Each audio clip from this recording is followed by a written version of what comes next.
Ka amara Chineke baru n'ụba ndị ọma na-ege ntị.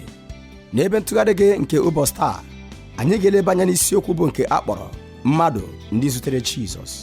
N'ime ihe ọmụmụ anyị nke taa, n'ezie ị ga-ahụta ọtụtụ igwe ndị mmadụ ndị dị ka gị, ndị hụrụ Jizọs ma nwee mgbanwe n'ime onwe ha. Otu a ka ị ga-enwe mgbanwe ma ọ bụrụ na izute Kraịst Jizọs. N'ihi na mmadụ apụghị izute Jizọs ma dịkwa otu ọ dị na mbụ.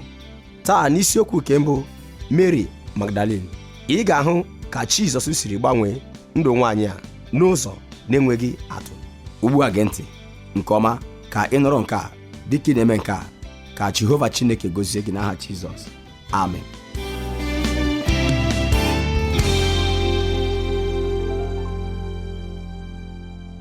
Taa n'usoro ihe ọmụmụ anyị, mmadụ ndị zutere Jizọs, anyị ga-eleba anya n'isiokwu bụ nke anyị kpọrọ Mary Magdalene. Anyị ga-ewere ọtụtụ ebe ọgụgụ ndị anyị họpụtara iji lee anya nke ọma na nwaanyị a, onye akwụkwọ nsọ mere ka anyị mara ụfọdụ ihe ndị dị oke mkpa banyere ya. N'usoro nke ihe ọmụmụ a, anyị ga-ahụ ọnọdụ Mary tupu o zute Jizọs, na nke anyị ga-ahụ onye ọ bụrụ, ụdị ndụ ọ nara ebi, nakwa adịghị ike ya. Na nke abụọ, anyị ga-ahụ nzọpụta Mary mgbe o zutesịrị Jizọs. Anyị ga-ahụkwa ije ozi nke Mary mgbe o zutesịrị Jizọs. Anyị ga-ahụ ịchụ àjà Mary mgbe o chetara ihe Jizọs mere ya. Na nke a, anyị ga-ahụ na ọ nọnyere Jizọs mgbe a kpọgidere ya n'elu obe. Ọ nọnyekwara ya n'olili ya, ya na Jizọs nọkwara na mbilite n'ọnwụ ya. N'ezie, ọ bụ ihe iju anya nye m ịchọpụta mmadụ ha na Jizọs zutere iru na iru mgbe ọ nọra n'ime ụwa. O kweghịkwa ka ihe ọbụla gbochie ya izute ndị o nwere mmasị izute. O zutere ụdị mmadụ dị iche iche sitere n'ọkụ dị iche iche nke ndụ, sitekwara n'ụdị ndụ niile dị iche iche nke ị pụrụ iche maka ya. Ọ dịghị eme ya ihere ndị mmadụ ịhụta ya na onye ọbụla, n'agbanyeghị onye ha bụ, n'ihi na isi ihe o jiri maka ya bịa n'ụwa bụ inye onye ọbụla n'ime ha ndụ. Isi ebumnobi ya o jiri bịa n'ụwa bụ ịnwụ n'elu obe, ime ka ndụ dịrị onye ọbụla n'ime anyị n'ihi ụgwọ nke mmehie anyị niile nke ọ ga-akwụ. O zutewo onye ozizi Rabai kachasị ukwuu nke Izrel bụ Nicodemus. O ziwo ozi ọma nye nwaanyị Saika ahụ nke na-ebi ndụ akwamiko, onye ya onwe ya zutere n'olulu mmiri n'etiti ehihie. O zutewo nwa okorobịa ahụ bara ọgaranya, onye ọ dịrị ike nye ịnakweta mmehie ya, n'agbanyeghị na ọ bụrụ onye tọgbọrọ n'efu n'ime mmụọ ya. O weela n'oke mwute. Ọ nọdụkwara ọnọdụ abalị n'ụlọ otu onye ọrụ obodo, onye na-ezu ndị a kpọrọ ya ka o jere ozi ohi. Ma mgbe ya na ya zutesịrị, ọ kwụghachiri okpukpu 4 nke ihe niile o zuru n'ori. Nke a, o nwere ihe ọ na-echetara anyị gbasara ọnọdụ nke anyị nọ n'ime ya taa n'ebe ndị ọchịchị ndị a kpọrọ ka ha jere ndị obodo ozi. Jizọs nọkwara n'elu obe n'etiti ndị omekome abụọ, ndị otu onye n'ime ha, ọbụnadị n'oge ọnwụ ya, nabatara nzọpụta site n'okwukwe. Taa anyị na-ezute mmadụ ọzọ, onye ya na Jizọs zutere iru na iru, mmadụ onye agbanwere ndụ ya nke ukwuu n'ihi nzute a nke o zutere onye nwe anyị. Aha ya bụkwa Mary Magdalene. Anyị makwara banyere ya site n'ebe ụfọdụ a kpọrọ aha ya n'akwụkwọ nsọ. Ọ dịghị otu ebe n'akwụkwọ nsọ ebe e nyere anyị akụkọ niile nke ndụ ya. Ị ghaghị ịbụ onye na-eleru anya ala n'akwụkwọ nsọ inwe ike itikọta ihe niile banyere Mary Magdalene ọnụ. Mgbe ị mekwara nke a, ị ga-enwetakwa ezi onyonyo nke nwaanyị a, onye nwaanyị Jizọs metụrụ aka ma gbanweekwa ndụ ya. Anyị makwara aha ya bụ nwaanyị a, onye zutere Jizọs ma nweta mgbanwe zuru oke n'ime ndụ ya. Anyị ga-amalite site n'ịhụta ọnọdụ Mary tupu o zute Jizọs. Ọ bụrụ na akwụkwọ nsọ gị dị nso, ọ ga-amasị m ka anyị tụgharịa n'isi nke 8 nke akwụkwọ Luk, n'ihi na n'ahịrị nke 1 nakwa nke 2 nke oziọma Luk isi 8 anyị nwere ntakịrị ozi banyere Mary Magdalene. Ọ dịghị ukwuu, kama mgbe anyị lere ya anya, anyị pụrụ ịmalite ịhụta ụfọdụ ihe banyere ndụ ya, n'ihi na ebe ahụ na-asị otu a. Ka anyị gụpụtakwa ya. Ndị inyom ụfọdụ ndị e mereri ka arụ ha dị ike site n'ịchụpụ ndị mmụọ ọjọọ na ịgwọ nrịanrịa. Mary nke a kpọrọ Magdalini, onye mmụọ ọjọọ 7 siworo n'ime ya pụta, na Joanna nwunye Kuza, onye Herọd tinyere ihe ya n'aka, na Suzana na ọtụtụ ndị ọzọ ndị na-ewepụta ihe ha nwere ime ezi ha. Ugbu a ọ sịrị ebe a na aha ya bụ Mary. A kpọrọ ya Mary Magdalene ka anyị nwee ike mara ọdịiche dị n'etiti ya nakwa Mary ndị nke ọzọ ndị nọ n'akwụkwọ nsọ. Iji maa atụ, na agba ọhụrụ e nwere Mary nne Jizọs, onye anyị hụrụ mbụ n'akwụkwọ Matiu isi 1. Ọ bụkwa ya bụ Mary nke a kachasị mara n'ime Mary niile nke agba ọhụrụ nke akwụkwọ nsọ. E nwekwara Mary nne John Mark. Ị ga-ahụkwa nke a n'akwụkwọ Ọlụ Ndị Ozi isi 12. E nwekwara Mary onye Betani, onye anyị hụrụ n'oziọma Luk isi 10. E nwekwara Mary ọzọ nke a kpọrọ Mary nne James nakwa Joses. N'akwụkwọ ndị Rom anyị hụkwara Mary ọzọ onye Pọl kwuru banyere ya mgbe ọ na-emechi ozi ya nye ndị Rom. Ya mere, Jizọs kpọrọ ya Mary Magdalene. Aha ya bụ Mary Magdalene. E nyekwara ya aha n'ihi na o biri n'obere obodo a na-akpọ Magdala nke nọrọ n'akụkụ ọdọ mmiri Tiberius. Ọ bụrụ Mary onye Magdala, ma a maara ya dịka Mary Magdalene. A kpọrọ ya aha ugboro 14 n'akwụkwọ oziọma. Ebe 14 ndị a n'otu n'otu nwekwara otu ihe ma ọ bụ nke ọzọ ọ ga-akụziri anyị banyere nwaanyị a. Naanị ihe a maara banyere ya bụ na ọ bụrụ nwaanyị onye sitere n'obodo Magdala, onye zutekwara Jizọs. Ugbu a e nwere ọtụtụ echiche nke ndị mmadụ nwere banyere nwaanyị a. Ọ bụ ezie na Mary Magdalene nwere ọtụtụ nsogbu, ma eleghị anya o nweghị ụfọdụ nsogbu nke ndị mmadụ na-etinye n'aha ya, ndị mekwara o jiri bụrụ onye a maara ama n'akwụkwọ nsọ dịka onye na-abụrụ ezigbo mmadụ.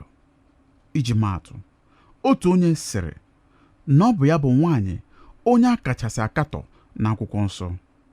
Nke a pụkwara ịbụ eziokwu. Otu n'ime ihe mere a na-akọjọ ya na nwaanyị ọzọ nke a hụtara n'agba ọhụrụ bụ na akụkọ banyere ya n'oziọma Luk isi 8 na-eso akụkọ ọzọ banyere nwaanyị ọzọ onye a na-enyeghị anyị aha ya. Ụfọdụ ndị ọmụmụ akwụkwọ nsọ na-etikọtakwa ha ọnụ ebe ha na-eche na ọ bụ otu onye ka a na-ekwu banyere ya. Iji maa atụ, n'oziọma Luk isi 7 e nwere akụkọ banyere otu nwaanyị ọzọ. Nke a bụ oziọma Luk isi 7 ahịrị nke 36. Ọ na-asị otu a. Ọ ga-amasị m ka anyị gụpụta ebe ahụ ruo n'ahịrị nke 39. Luk isi 7 malite n'ahịrị nke 36 ruo na nke 39. Otu onye n'etiti ndị Farisii wee kpere ya ka o so ya rie ihe. O wee baa n'ụlọ onye Farisii ahụ wee nọdụ na nri. Ma lee, otu nwaanyị nke nọ n'obodo ahụ bụ onye mmehie. Mgbe ọ maara nke ọma na ọ nọdụrụ na nri n'ụlọ onye Farisii ahụ, o wee weta ite alabasta nke mmanụ otite dị n'ime ya, wee guzo n'azụ n'ụkwụ ya na-akwa akwa, wee malite iwere anya mmiri ya desa ụkwụ ya abụọ. O werekwa agịrị isi ya hichaa ha. O wee sute ụkwụ ya ọnụ nke ukwuu, were mmanụ otite ahụ tee ha. Ma mgbe onye Farisii nke kpọrọ ya hụrụ ya, o kwee n'onwe ya sị, nwoke a sị na ọ bụ onye amụma, ọ ga-amara onye nwaanyị a bụ nke na-emetụ ya aka, na aha mmadụ ọ bụ na ọ bụ onye mmehie. Ọ bụrụ na ị tụgharịa jee n'isi 8 nke oziọma Luk ebe ahụ, ị ga-agụkwa banyere Mary Magdalene. Ụfọdụ ndị ọmụmụ akwụkwọ nsọ etikọwokwa ha abụọ ọnụ. N'ọtụtụ ebekwa Mary na-enweta aha ọjọọ nke na-ekwesịrị ya. Ma ọ dịghịkwa ụzọ ọbụla a pụrụ iji tikọ akụkọ abụọ ọnụ. Anyị ga-ahụkwa ihe ndị a jiri bụrụ mmadụ abụọ dị iche na nkeji ole na ole. Anyị kwesịrị ịghọta na ọ bụ ezie na Mary Magdalene abụghị nwaanyị ahụ anyị hụrụ n'Oziọma Luk 7 malite n'ahịrị nke 36 ruo na nke 39, ma ya onwe ya bụrụ nwaanyị nwere ọtụtụ nsogbu n'ezie. Ọ bụrụ nwaanyị onye meghepụrụ obi ya nye ajọ ihe nke oge ya. Ekwensu bịakwara biri n'ime ya okpukpu 7. N'ihi na ọ sịrị n'Oziọma Luk 8 malite n'ahịrị nke 2 ruo na nke 3, na mgbe Jizọs bịakwutere ya, Mary nwere ndị ajọ mmụọ 7 n'ime ya. E nwere ụmụ nwaanyị 3 ndị e kwuru banyere ha n'Oziọma Luk 8: Mary, Joanna nakwa Suzana. Ha niile nwekwara otu ihe nke jikọrọ ha ọnụ. Ha niile bụrụ ụmụ nwaanyị ndị nwere akụ. Ha niile bụkwara ndị onye nwe anyị nyere ọgwụgwọ maọbụ mmetụ aka n'otu ụzọ maọbụ nke ọzọ. Ihe akwụkwọ nsọ na-ekwu banyere Mary Magdalene bụ na ọ bụrụ onye nwere ndị ajọ mmụọ ndị biri n'ime ya. Ma Jizọs tọpụrụ ya n'agbụ nke ọnọdụ a dị oke egwu. Ọ bụrụ nwaanyị furu efu n'ihe mgbu niile nke mkpụrụ obi ya. Ọ maara gị onye ya onwe ya bụ. Ọ maara gị isi na ọdụ nke ndụ ya. Ọ pụghịkwa ime ihe ọbụla banyere ihe ndị na-eme n'ime ndụ ya. Ndị ajọ mmụọ ndị a were ọnọdụ n'ime ndụ ya ma sitekwa n'ime ya na-ewepụta ebumnobi ọjọọ niile ha. Eleghị anya ọ bụrụ nwaanyị na-akwa iko. Ma nke a gaara abụ nke kachasị nta n'ime nsogbu niile ndị o nwere. Nsogbu ya bụrụ na ọ bụ onye ndị ajọ mmụọ na-achị okpukpu 7. Ma otu ụbọchị o zutere Jizọs. Jizọs tụgharịkwara ihe niile. Jizọs mere ka ọ ghọọ mmadụ ọhụrụ. Echeghị m na anyị maara ụdị ihe mgbu nke ndị mmadụ na-agabiga mgbe ha tinyere onwe ha na mmekọrịta ha na ekwensu nakwa ndị mmụọ ọjọọ ya, nke bụkwa ihe anyị na-ahụta ebe niile n'ime ụwa anyị taa. Ọtụtụ ihe ọjọọ ndị anyị na-ahụ na-eme n'ala anyị taa bụ n'ihi na ndị mmadụ meghere onwe ha nye ekwensu site n'itinye aka n'otu nzuzo dị iche iche nakwa ịbanye n'ụdị ịgba nsị dị iche iche. Ekwensu achọghịkwa ụzọ dị obosara ịbata na ndụ mmadụ. Naanị ihe ị nwere ime bụ itinye aka n'ihe ndị ejiri mara ya ma ọ bụ ihe ndị na-adọta ya. Ọ ga-abịakwa ime ihe niile nke ọ pụrụ ime iji bibie ndụ gị. Amaghị m ụzọ nwaanyị a siri tinye aka n'inwe mmekọrịta ya na ekwensu, maka ngwa gị ihe ọ dịrị ka ya nye ya.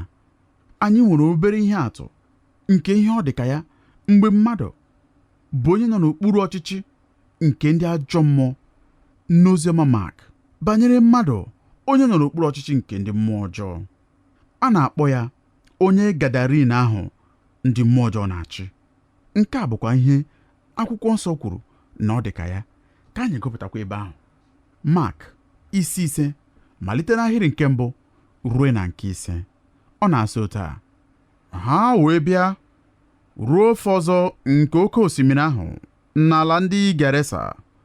Mgbe ọ pụtasịrị n'ụgbọ, ngwa ngwa nwoke nke dị n'aka mmụọ na-adịghị ọcha wee si n'ebe a na-eli ozu zute ya.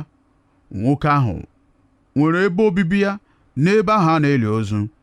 Ọ dịghịkwa onye ọbụla pụrụ ike ya agbụ ọzọ, ọbụna ma e were mkpọrọ, n'ihi na e nwererị mkpọrọ ụkwụ na mkpọrọ kee ya ọtụtụ mgbe. O wee nyajipụsịa mkpọrọ niile, kụjisịa mkpọrọ ụkwụ niile. Ọ dịghịkwa onye ọbụla dị ike imeju ya anya. Mgbe niile, abalị na ehihie, ọ na-etikwa mkpu, werekwa nkume na-eyikasị onwe ya n'ebe a na-eli ozu n'ugwu. N'ezie, nke a bụ nkọwa nke akwụkwọ nsọ nyere anyị banyere mmadụ onye ndị mmụọ ọjọọ na-achị. Mary Magdalene nwekwara ndị mmụọ ọjọọ 7. Ma otu ụbọchị mgbe o zutere onye nwe anyị, o nwere obi ọmịiko n'ebe ọ nọ. Ọ chụpụkwara ndị ajọ mmụọ ndị a. Ọchịchịrị niile nke oge gara aga ghọkwara ihe gabigara agabiga. O nwetakwara ndụ ọhụrụ site na Kraịst Jizọs. Nke a bụ ihe ịrịba ama nke mere na ndụ Mary onye Magdalene ụbọchị ahụ nke Jizọs zutere ya. Nzọpụta Mary bụrụ ụbọchị ahụ nke o zutere Jizọs. Ma ọ dịghị otu ebe ọbụla n'akwụkwọ nsọ nke nyere anyị akụkọ niile nke ndụ Mary. Anyị nwere naanị okwu ndị sitere n'ọtụtụ akụkụ nke akwụkwọ nsọ nke mere ka anyị mara na Mary zutere Jizọs, na Jizọs chụpụkwara ndị mmụọ ọjọọ ndị a site n'ime ya. Ugbu a, nwaanyị a jupụtara n'obi ekele. Ihe ọbụla ọ dịrị ka ya tupu o zute Jizọs. Ọ bụrụ onye dị iche ugbu a. Na mbụ, ọ bụrụ onye nọrọ n'ime mmehie nakwa ọnwụ. Ma dịka akwụkwọ ndị Efesọs 2 mere ka anyị mara, ọ na-asị, unu onwe unu ka o meworo ka unu dị ndụ mgbe unu nọ n'ọnwụ site na ndahie niile unu na mmehie niile unu. Ọbụna mgbe anyị nọ n'ọnwụ site na ndahie niile anyị, o mere ka anyị so Kraịst dịka ndụ, ya ejiwo amara zọpụta unu. Nke a bụ ndị Efesọs 2 ahịrị nke 1 nakwa nke 5. Nwaanyị a bụrụ onye nọrọ n'ọchịchịrị, ma ugbu a ọ batawo n'ihe. Ị hụrụ oke mgbanwe a? Ọ bịa mere akwụkwọ ndị Efesọs 5 ahịrị nke 8 jiri si anyị otu a: n'ihi na unu bụrụ ọchịchịrị n'oge gara aga, ma unu bụ ihe ugbu a n'ime Onyenwe anyị, na-ejegharị nọ dịka ụmụ nke ihe.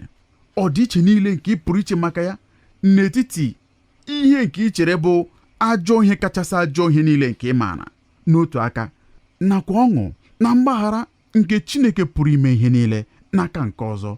Ị pụrụ ịhụta nke a niile n'ime ndụ Mary Magdalene mgbe o zutere Jizọs. Ma nke bụ ezi akụkọ nke Mary bụ akụkọ nke onye ọ ghọrọ mgbe ihe ndị a niile mesịrị. Ọ bụrụ na ị chọrọ akụkọ nke nwaanyị onye ndụ ya gbanwere ruo na enweghị agụgụ ọbụla banyere mpụta ihe nke ihe mere na ndụ ya, ọ bụ nwaanyị ahụ ka ị na-ele anya mgbe ị na-ele Mary Magdalene anya. Na nke mbụ na mbụ, anyị na-ahụta na mgbe o zutesịrị Onyenwe anyị ma ghọọkwa onye kwere ekwe, bụrụkwa onye asọchapụrụ site na ajọ omume niile nke dịrị n'ime ndụ ya, ọ malitere ife Onyenwe anyị ofufe nakwa ije ozi nye ya. Anyị na-eleghachi anya ọzọ n'Oziọma Luk 8.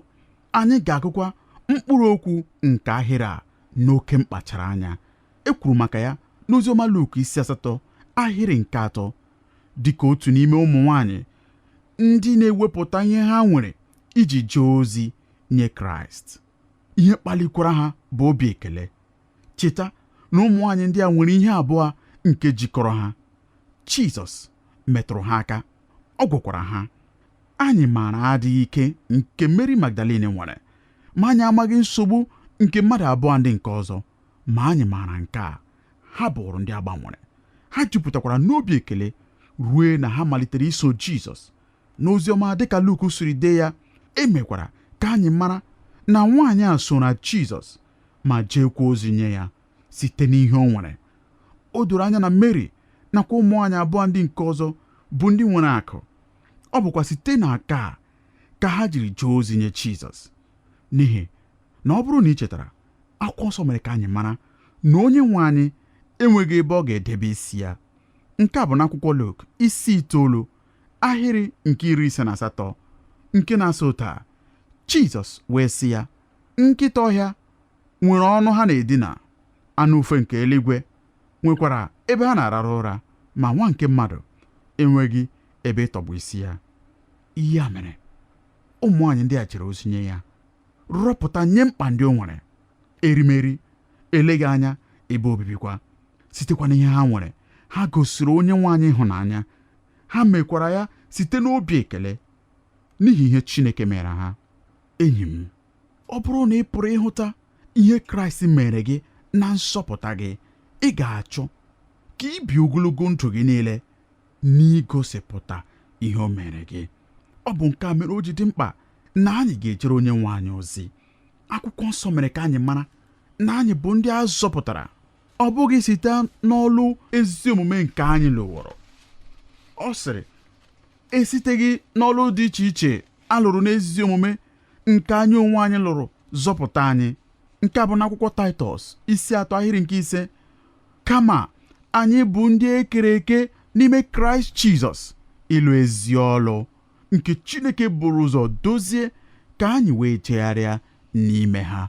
Ndị Efesọs 2:9. Ọ bụrụ na ị gosi m otu onye sịrị na ya bụ onye nke Kraịst ma o nweghị mmasị ije ozi ọbụla nye Chineke, ọ dịghị ihe ọbụla ọ chọrọ imere onye nwe anyị, onye ahụ eleghị anya aghọtabeghị eziokwu ahụ nke ọma bụ ihe ọ pụtara ịbụ onye a mụrụ ọzọ n'ezie, ma ọ bụkwanụ amụbeghị ya ọzọ ma ọlị. N'ihi na mgbe ị ghọtara onye Jizọs bụ nakwa ihe o mere nakwa ihe olileanya gị gara abụ ma ewezuga ya, n'ihi na ọ dịghị olileanya ọbụla ị gara enwe ma ọlị, ị ga-achọ ka ị nyechasịa ya ndụ gị dị ka ndị inyom ndị a mere. O jere ozi nye Jizọs site na ihe o nwere bụ Mary Magdalene. N'ime ụmụ anyị niile ndị anyị hụrụ n'ime akwụkwọ nsọ, Mary Magdalene pụtara ihe nye m dị ka onye kachasị enwe obi ekele. Ọ dịghị mgbe ọbụla o chefuru ihe Jizọs mere ya. Ekwenyere m na ọ dịghị ụbọchị ọbụla nke ndụ ya mgbe a chụpụsịrị ya mmụọ ọjọọ ndị a, mmekwa ka o nwere onwe ya nke ọ na-echetaghị, ma gosikwa obi ekele ya na ya bụ onye natara amara dị ukwuu nke Chineke, na-anapụtara ya site na ndụ dị njọ otu ahụ, ma nyekwa ya ndụ ebighị ebi n'ime Kraịst Jizọs. Ọ bụ ihe dị mmasị ịhụta na mgbe ọbụla e kwuru ihe banyere ụmụ nwaanyị ndị a, ọ bụ Mary Magdalene bụ onye mbụ a na-akpọ aha ya. Eleghị anya ọ bụ ya bụ onye isi nke ụmụ nwaanyị ndị a, bụrụkwa onye isi n'igosi obi ekele ya nye onye nwaanyị. Ma gị onwe gị taa, nwanne m nwoke, nwanne m nwaanyị, ọ dịghị ihe ọbụla nke onye nwaanyị mere gị, ọ dịghị ihe ọbụla nke ị pụrụ icheta nke ga-emekwa ka ị were obi ekele nye onye nwaanyị ekele, ka ị were obi ekele fee onye nwaanyị ofufe, ka ị were obi ekele jere onye nwaanyị ozi. Ọ dịghị ihe ọbụla nke ị pụrụ icheta. Gị onye agbapụtara agbapụta, gị onye esiri n'ọchịchịrị ma kpọbatakwa n'ala eze nke ihe, gị onye esiri n'ọnwa ebighị ebi ma tụgharịakwa ma kpọbata na ndụ ebighị ebi, gị onye nọrọ n'ọmụmụ ikpe nke mmehie ma ugbu a na-ekpuchite gị site na amara nke dị n'ezi omume nke Kraịst. Ọ dịghị ihe ọbụla nke ị pụrụ icheta nke ga-eme ka ị nye ya ekele. Ọ dịghị ihe ọbụla nke ị pụrụ icheta nke ga-eme ka ị were obi ekele chere ya ozi, ka ị were obi ekele gbaa àmà banyere ihe o mere gị, gbaa àmà site na ndụ gị, gbaa àmà site n'omume gị, gbaa àmà site na akparamagwa gị nye ndị gbara gị gburugburu, nye ndị ụlọ ọrụ gị, nye ndị gị na ha na-azụkọ ahịa, nye ndị gị na ha nọ n'ụlọ akwụkwọ. Ọ dịghị ihe ọbụla nke ị pụrụ icheta nke ga-eme ka ị kpọọ mmehie asị dị ka ya onwe ya siri kpọọ mmehie asị. Ọ dịghị ihe ọbụla nke ị pụrụ icheta nke ga-eme ka ị jụọ ya, onye nwe m, gịnị ka ị ga-achọ ka m mere gị taa? Onye nwe m, gịnị ka ọ ga-amasị gị ka m mere gị taa? Kedu ihe ọ ga-amasị gị ka m kwuo taa dị ka m na-ekwu okwu? Kedu ụzọ ọ ga-amasị gị ka m si jee ije taa dị ka m na-eje ije? Kedu ụdị agwa ọ ga-amasị gị ka m kpaa taa na akparamagwa m niile dị ka m na-apụ? Kedu ihe ị ga-achọ ka m si na ndụ m gosipụta ndị gbara m gburugburu banyere gị iji gosi gị obi ekele n'ihe ị mere m? Mary Magdalene gosiri obi ekele n'ogologo ụbọchị niile ọ na-adị ndụ n'ihi ihe onye nwaanyị mere ya. Gị onwe gị, ị dị na njikere ime nke a? Ebe ọ bụ na ọ bụghịkwa n'ike aka anyị ka anyị pụrụ iji mee nke a, ọ ga-amasị m gị onye agbapụtara, onye nwere mkpebi ibiri Kraịst ndụ gị taa, n'ihi na ekwenyere m na ọ bụ otu ụbọchị n'otu oge ruokwa mgbe anyị ga-eru n'eluigwe. Ọ bụrụ na ọ bụ agụụ obi gị taa na ebe ọbụla ị ga-ahụta onwe gị, maọbụ n'ụlọ akwụkwọ, maọbụ n'ụlọ ọrụ, maọbụ n'ebe a na-azụ ahịa, na ị ga-achọ ka ị biere Kraịst ndụ gị iji gosi obi ekele na mgbapụta nke ọ gbapụtara gị, ọ ga-amasị m ka ị rudata isi gị ka anyị rịọ ya amara maka ime nke a. Ezinna, ọ bụ naanị gị onwe gị pụrụ inye anyị ike nke anyị ga-eji merie ụwa. Ọ bụ naanị gị onwe gị pụrụ inye anyị amara nke anyị ga-eji bie ndụ ma biere gị ndụ. Ọ bụ agụụ obi anyị niile bụ ndị rudatara isi. Nna, ebe ọbụla nke anyị nọ, ọbụnadị n'oge awa dị ugbu a, ana m arịọ gị ka ike nke mmụọ nsọ gị pụọ n'ike, mejuo anyị niile, mejupụta anyị rue na anyị ga-abụ ndị ga-ebiri gị ndụ taa, na akparamagwa anyị, n'okwu niile nke ga-esi anyị n'ọnụ pụta, n'ihe niile nke anyị ga-eme, ka ọ bụrụ naanị aha nsọ gị ka anyị ga-enye otito.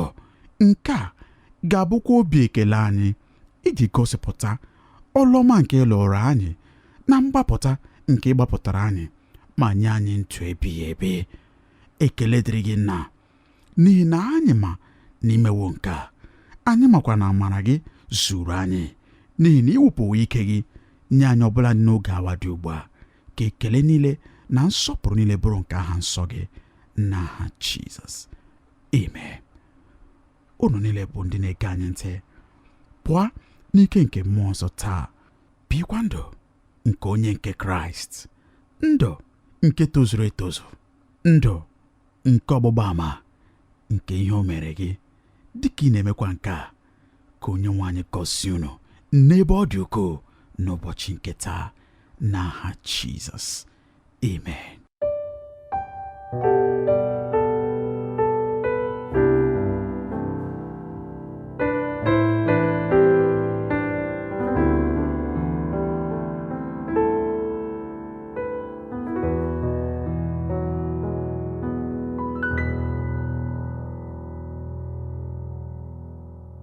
Ndị ọma gere anyị ntị n'olu, amaara m na Onyenwe anyị bụ Jehova Chineke sitewo n'okwu ya nke taa bụ nke akpọrọ mmadụ ndị zutere Jizọs wulie mmụọ gị elu.